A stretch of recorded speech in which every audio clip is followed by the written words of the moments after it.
Hello friends welcome to केचस home and kitchen channel. ಇವತ್ತು ನಾನು ಮೂಲಂಗಿ ಪಚ್ಚಡಿ ಮಾಡ್ತಾ ಇದ್ದೀನಿ। ಇದೊಂದು ಕ್ವಿಕ್ ರೆಸಿಪಿ, ಹಾಗೇನೇ ತುಂಬಾನೇ ಈಜಿ। ಹೇಗೆ ಮಾಡೋದು ಅಂತ ತಿಳಿಸ್ತೀನಿ। ಮೊದಲಿಗೆ ಮೂಲಂಗಿ ತಗೊಂಡಿದ್ದೀನಿ। ಮೂಲಂಗಿನ ಹೀಗೆ ತುರಿದು ಇಟ್ಕೊಂಡಿದ್ದೀನಿ। ಫ್ರೆಶ್ ಇದ್ರೆ ತುಂಬಾ ರುಚಿಯಾಗಿ ಬರುತ್ತೆ। 3 ಮೂಲಂಗಿನ ಹೀಗೆ ತುರಿದು ಇಟ್ಕೊಂಡಿದ್ದೀನಿ।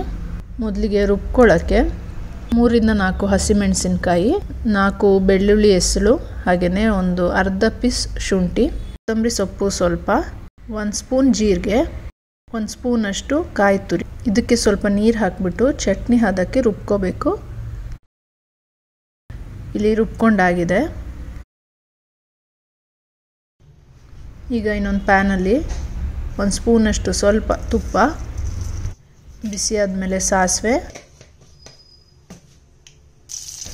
ಸಿಡಿದ ಮೇಲೆ ಸ್ವಲ್ಪ ಕರಿಬೇವು ಸೊಪ್ಪು, ಒಂದು ಒಣಮೆಣಸಿನಕಾಯಿ, ಹಾಗೇನೇ ಒಂದು ಸಣ್ಣ ಈರುಳ್ಳಿ,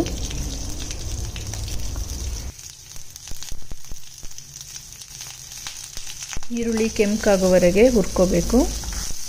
ಈರುಳ್ಳಿ ಫ್ರೈ ಆದಮೇಲೆ ಈಗ ಇದಕ್ಕೆ ಮಸಾಲಾನ ಆ್ಯಡ್ ಮಾಡೋಣ।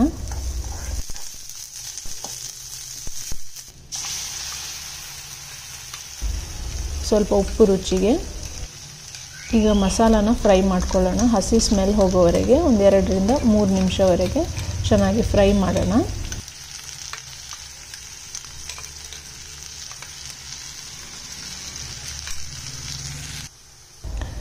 ಈಗ ಇದಕ್ಕೆ ಮೂಲಂಗಿ ಹಾಕೊಳ್ತಾ ಇದ್ದೀನಿ।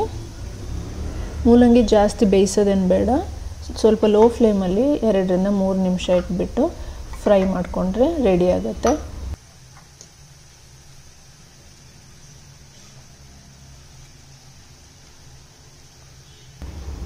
ಈಗ ಇನ್ನೊಂದು ಕಪ್ಪಲ್ಲಿ ಮೊಸರು ತಗೊಂಡಿದ್ದೀನಿ।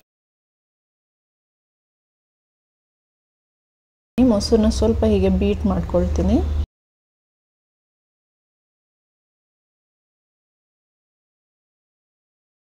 ಈಗ ಮೂಲಂಗಿ ಏನು ರೆಡಿ ಮಾಡಿ ಇಟ್ಕೊಂಡಿದ್ದೀವಿ ಅದು ಫುಲ್ ಆರಿದ ಮೇಲೆ ಮೊಸರಿಗೆ ಹಾಕ್ಕೊಳ್ಬೇಕು।